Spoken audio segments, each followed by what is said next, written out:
கிறிஸ்துவுக்குள் பிரியமான சகோதர சகோதரிகளை, உங்கள் அனைவரையும் தினமொரு முத்துக்கள் நிகழ்ச்சியில் சந்திப்பதில் மிகுந்த மகிழ்ச்சி அடைகிறேன். அன்னாளின் ஜெபம். 1 சாமுவேல் 1ஆம் அதிகாரம் 10ஆம் வசனம்.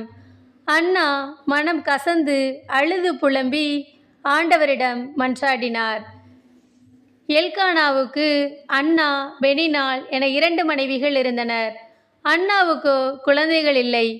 பண்டைய காலங்களில் குழந்தை பேறு என்பது கடவுள் அருளும் வரம் எனவும், அந்த வரம் இல்லாதவர்கள் இறையருள் இல்லாதவர்கள் எனவும் கருதப்பட்டனர். இதனால் அவர்கள் அவமானங்களையும் வெறுப்பையும் மன உளைச்சலையும் சந்திப்பது வாடிக்கையான சூழல். இந்த சூழ்நிலைக்கு அன்னாவும் தள்ளப்பட்டார்.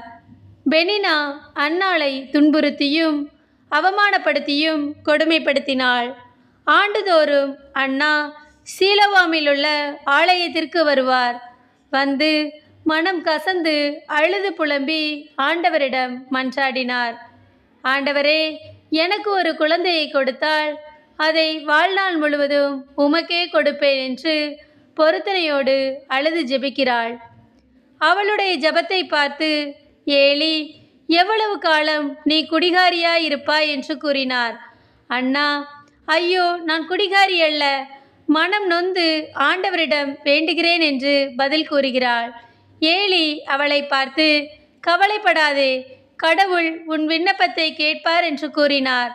அன்னா அதன்பின் துக்கமுகமாயிருக்கவில்லை. அவள் வேண்டியபடியே ஆண்டவர் அவளுக்கு ஒரு ஆண் குழந்தையை அருளினார்.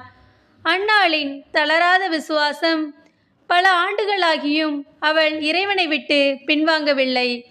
கடவுள் குழந்தையை கொடுக்கும் வரை தொடர்ந்து ஜெபிக்கிறார். விண்ணப்பம் நிறைவேறியதும் பொருத்தனையோடு அதை நிறைவேற்றுகிறாள். நாமும் அன்னாளை போன்று தளராத விசுவாசத்துடன் ஜெபத்தில் உறுதியாயிருப்போம். அன்பு இறைவா, தாமதம் என்பது நிராகரிப்பு அல்ல, அது விசுவாசத்திற்கான சோதனை என்பதை உணர்ந்து அன்னாளை போன்று தளராத விசுவாசத்துடன் பொறுமையாய் உமக்காய் காத்திருக்க எங்களுக்கு உதவி செய்யும் இறைவா. ஆமென்.